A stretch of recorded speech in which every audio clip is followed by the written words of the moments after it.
I spent the last 2 weeks doing videos where I was actually working in my peony beds, which are 4x8 beds. So my mind has been on peonies, and I thought that what I would do is go over all the companion planting I do with peonies in this video. And the reason for that is I've heard so many people say that the problem with perennials, especially peonies, is that when you plant them, there's all this soil around them that doesn't have anything in it and gets a lot of weeds. So there's a lot of weed maintenance when it comes to your peony plants. And that's because herbaceous peonies should be planted about 3 feet apart, and Ito peonies should be planted about 4 feet apart. Well, that's true if all you're doing is planting the peonies. But there's nothing to say that you can't plant around the peonies with other plants, i.e. companion plants. So that's what we're going to do today. So before I get started on what I'm going to plant in the beds, I'm going to put this picture up here, and you can see my peony beds. There's 5 of them. They are 4 foot by 8 feet in size. The 2 outside beds have 4 foot pathways in between them and the next peony beds, but the other 2 pathways on either side of the center bed is narrower, and that's just because if I need to take a wheelbarrow down into the beds, I don't need to take it down into every bed. I can just take it down into one, and then if I'm working on the paths that don't have the wide enough path, I can literally just throw it over top of the bed and into the wheelbarrow on the other side. So looking at this plan, the first the first bed we're going to talk about is my herbaceous peony bed, of which there are 6 of, and you can see that's the bed that's on the one side. The other 4 beds have Ito peonies in them, of which I have 8 of. And the reason there's less of the Ito peonies is in each bed is because, as I said, you are to plant them 4 feet apart versus the herbaceous peonies, which you plant 3 feet apart. So the first bed, the first thing that I do is plant sweet peas in it. Now, well, actually, that's not the first thing I did. The first thing I did was plant the 6 herbaceous peonies, which formed that C that you can see in this plan. There's 2 on either end, and then there's 2 on one side. The C creates a great big negative space on it then that I can use. Is that a forward C? But yeah, that's right. If you can see the long green line in the side of the bed, that is where I plant the sweet peas. And the sweet peas, this picture is literally taken from that bed. I grow them up 3/4 inch by 3/4 inch roughly, 8 foot long pieces of wood, which are all ripped off of a 2x4. And they grow along that bed because there's a very skinny path between it and our actual fence. So it's perfect because sweet peas don't take up very much room. The other thing is on this bed, the 3 sides of the bed that do not have the sweet peas on them get sun, starting from the morning sun at the top of the bed, rounding around the side of the bed as it passes over our house high in the sky in the summer, and in the evening we actually get the sun coming in through between the side of our house and our neighbor's house, and it hits the front of the bed. So the sweet peas are on the side of the bed that get the least amount of sun, and this is perfect for them because in order for you to get long blooms on your sweet pea plants, you want their roots to be shaded. So the peony plants create shade at the base of those peonies, at the base of the sweet peas, pardon me, I'm going to get those names all mixed up. And the fence, which is really only about 2 feet away, also creates shade down at the base of those sweet peas. So I get sweet peas blooming from basically the very beginning of June right through into the 1st or 2nd week of September, and that's because the base of those plants are so nicely shaded out from the heat of the day. So that then leaves, what am I going to do in that negative space created by the herbaceous peonies? Well, that's where I plant my potatoes because we love fresh potatoes in the late autumn. Potato soup, potato whatever, potato pancakes, scallop potatoes, all those things, we love it. But I only like potatoes freshly dug. The taste of a freshly dug potato is so much nicer than a stored potato, so I don't like store-bought potatoes. But I love the freshly dug one. So for me, I really, really look forward to having freshly dug potatoes in the fall. So I plant my potatoes in that large negative space in the bed. And one year I actually did plant lettuce plants on the long edge opposite the sweet peas. That didn't work because my potatoes grow lots of top growth. And because they grow quite tall with their top growth, I either have to push them off the lettuce plants and into the peonies, which I didn't want to do, or I have to push them off the peonies and on top of the lettuce, which doesn't work if you're trying to grow lettuce. So I stopped putting lettuce along that edge because then I can just flop all the top green area of the potatoes away from the peonies and onto the path if need be. So that's my first bed, and this is what that bed looks like now, all fully graphicked with what I'm growing in it. So let's move on to the second bed now. So this next bed has two of my 8 Ito peonies in it, and as I mentioned, the Ito peonies take up more room than the herbaceous peonies. The herbaceous peonies take approximately, when they're mature, 3-foot diameter. The the Ito peonies, on the other hand, become larger plants, and they take about a 4-foot diameter. They also produce a lot more flowers. Now, because of that, I can only get 2 in a 4-foot by 8-foot bed if they require a 4-foot diameter space to be able to showcase their flowers at mature size. So half the bed for one plant and half the bed for the other side. But that doesn't mean I can't plant around them with other plants. And one year, I can't remember how many years ago it was now, I think it was 4 years ago, I had bought a 6-pack of kale at the garden center because I had never bought seeds to start some, and I thought I'd grow some kale because I had read how healthy it is for dogs. And as much as we ourselves don't eat kale, if it's really healthy for dogs, we can include that into their dog food. So I had planted them at the back of the bed, which is the top of the bed that you see in the picture over here. And for whatever reason, 2 of the kale plants, they're like a curly kale, decided to perennialize. So they are there all the time, and they're quite big. And if you've watched any of my videos over the years, you will have seen them, how big they are. And they're quite stemmy with all the green growth, actually higher than the peonies now. And I just push the top part off the peonies when they're in bloom and into the pathway again. And I also use their little yellow flowers in May as additions in my bouquets, because there's not a lot blooming in May to use in bouquets. So the other thing I did was a number of years ago, I think this was 3 years ago, I trialed tomatoes in each one of the 5 beds to see which bed the tomatoes grew best in. And they grew best in this second bed. Don't ask me why. It's just where they decided to grow the best in.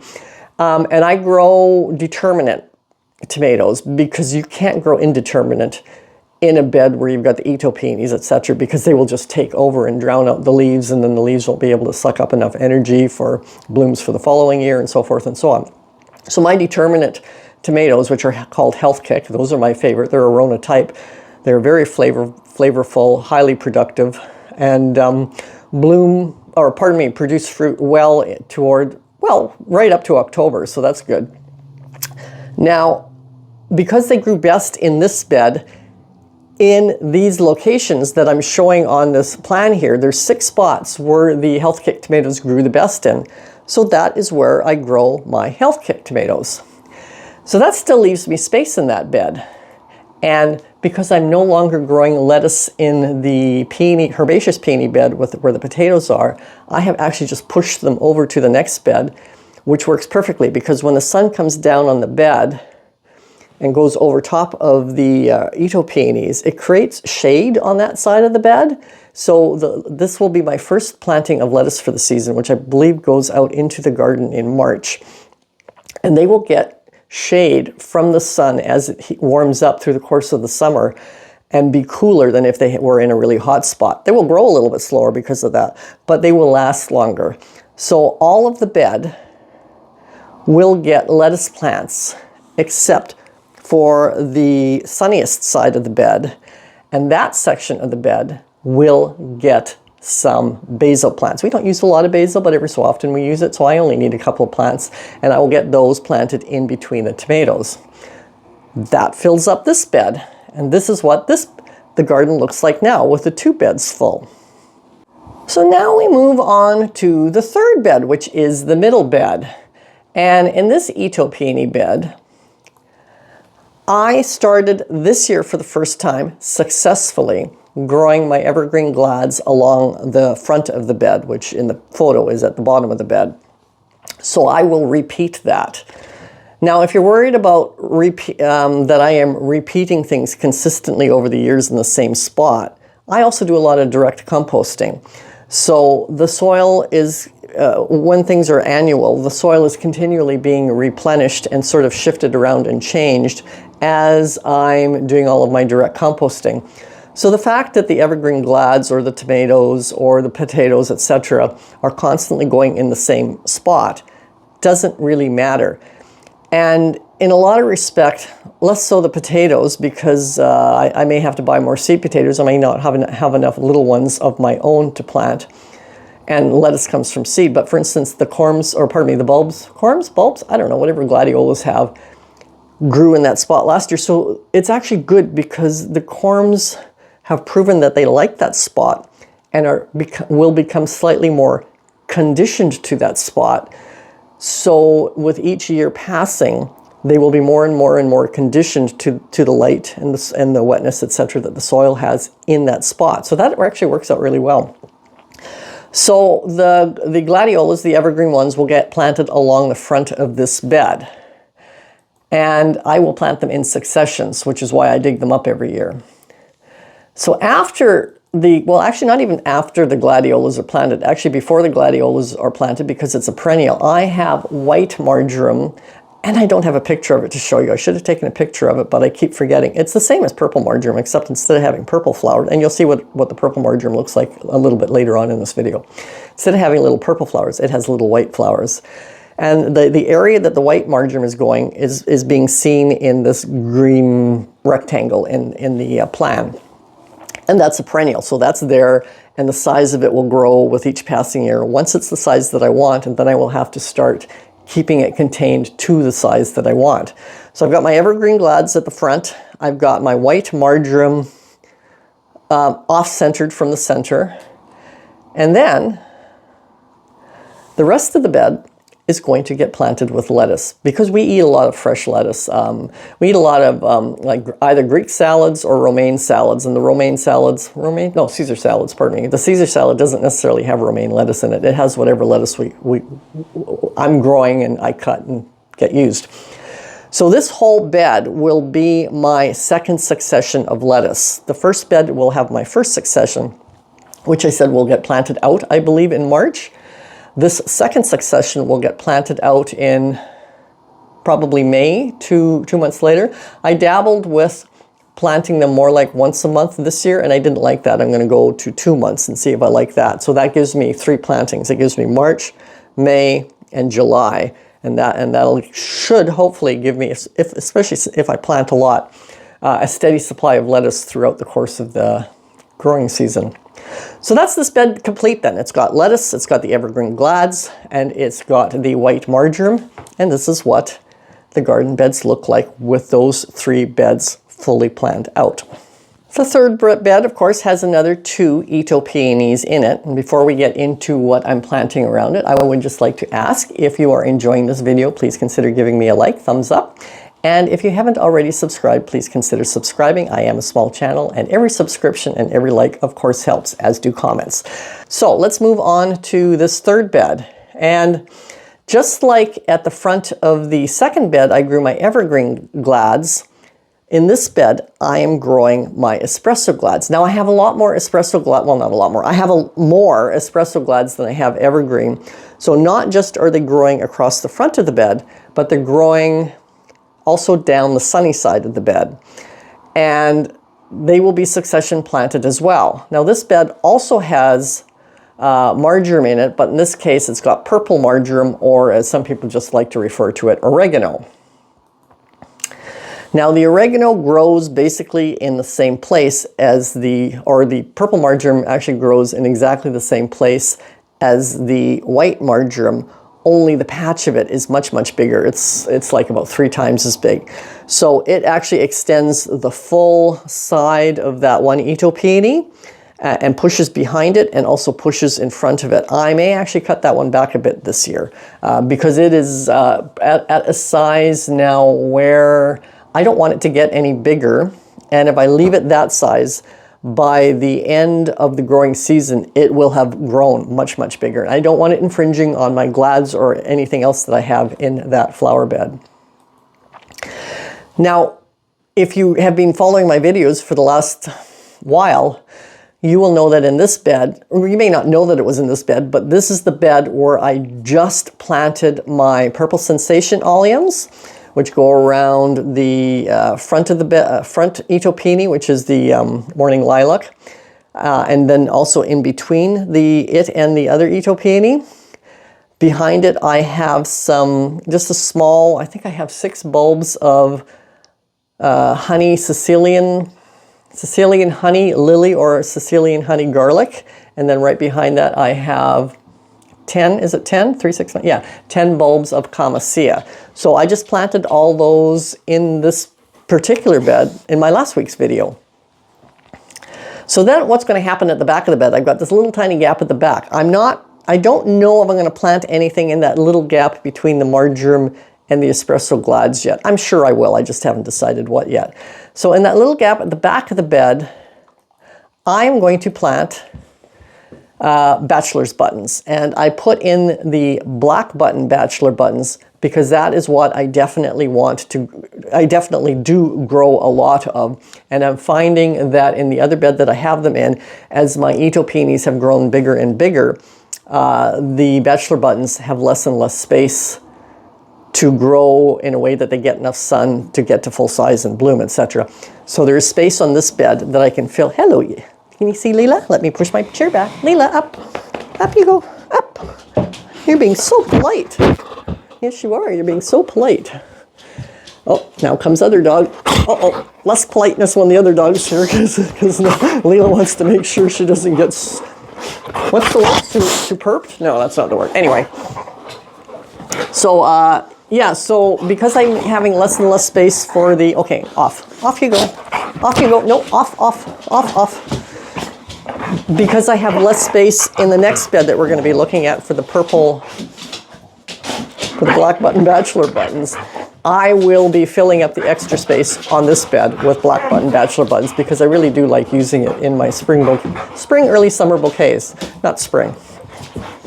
So that's what's happening in the 4 beds, filling up pretty quickly. Now we're going to move on to the 5th and final bed. And in the 5th and final bed, I also have 2 Ito peonies, making it for the total of 8. So in this 5th and final bed of Ito peonies, well, of peonies, 4 of which are the Ito peonies and 1 of which was the herbaceous peonies, this is where, again, through experiments in my 5 beds, I know for a fact that what I specifically grow is Russian hardneck garlic. My Russian hardneck garlic specifically grows best in this bed, just likes the amount of sun it gets versus the other beds, because every bed will be a little bit different. It likes the amount of moisture it gets from natural movement through the soil or whatever, because they all get watered the same amount. And what I do is I plant a long single line of it down each of the lengths of the bed, which is on here is where you can see the thick green lines. That's where I plant my garlic. Plant them there every single year. They always come out as great big huge bulbs. And the other thing I plant in this bed every year, which has nothing to do with flowers, is my zucchini. I plant at the front of the bed, which in the photo is at the bottom of the bed, my zucchinis, and that's where they perform the best as well. And because I'm such a tiny urban flower farm and I have to mix my flowers with my vegetables, growing them where they grow the best is imperative, and growing them in amongst the flowers is imperative too, because there's no separate vegetable garden. I also will only grow things that are either really things that we love to eat from the garden and things that are productive. Now, the garlic is just one full bulb from every clove that you plant. So that's not highly productive, but you do get the scapes on top as well. Zucchinis, of course, are very productive. Lettuce is very productive. Potatoes are pretty productive. I'm not going to say very productive, but pretty productive. So everything that's in the garden, and plus we love the taste of the freshly dug potatoes, love fresh salads. The garlic is such an incredible taste grown in this bed. I mean, it's commented on by people whom I give garlic to that it's the best tasting garlic that they've ever had, so why would I want to get it from anywhere else? And of course, zucchinis are very, very productive.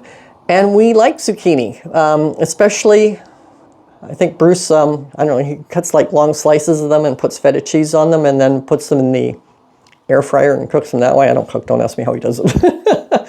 Delicious, love that. Anyway, so we've got the garlic, creating almost like a fence on either side of these two Ito peonies. The gap between the garlic and the Ito peonies is actually less than it's showing in here now, because those two Ito peonies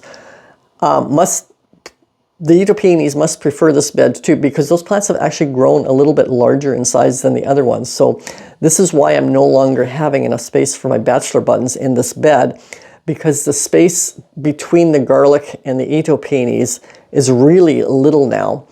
And yeah, so once I fill it up with bachelor buttons, which is the only other thing that I put in this bed, there is still not enough bachelor buttons for me to use, which is why I also have them in the fourth bed. So I will probably this year, because I don't know how I forgot. I thought I had given away, I had tried other colors of bachelor buttons, and I didn't really care for them as much as the black button. But somehow or another, I hadn't given away a package of, I think it's called classic bachelor buttons, and it's shades of blue, from the standard blue one to paler and paler and paler till almost white. I may actually decide, like if I do that little patch on the fourth bed, I'll put up the full plan again so you can see what I mean. Between the espresso gladiolas and the purple marjoram, there was that little white patch. If I put bachelor buttons in there, I could put the blue ones in there just as a small patch of different ones. Or maybe the bachelor buttons that I put in this bed will all be the classic blue ones. We shall see. That is something that I haven't decided yet. I just do know that I am allocating those areas in the fourth and the fifth bed for bachelor buttons, because I do love using them in bouquets at the time of year that they are blooming, and I don't have a whole lot of other fun little spikes that you can have popping out of the tops of the bouquets, creating more airiness in them. And so I think that's what I'm going to do for those 5 beds. That is, I mean, I've put some time into thinking about exactly what I'm going to grow in these, and I think this gives me my best use of those 5 4x8 beds. Now, I talked about how last week I had planted the Purple Sensation Alliums, the Sicilian Honey Lily or Garlic, as well as the Camaceas. If you didn't see last week's video, I will link that up here. But if you did see it, or even if you don't want to watch how I planted them, etc., because I've been talking about my peony beds, I thought for those of you who are new to peonies or have been growing peonies for a long time, it would be really interesting to see how I incorporate them into bouquets. So I will include that video down here, and I will see you guys all next week. Thanks so very much for watching. Bye.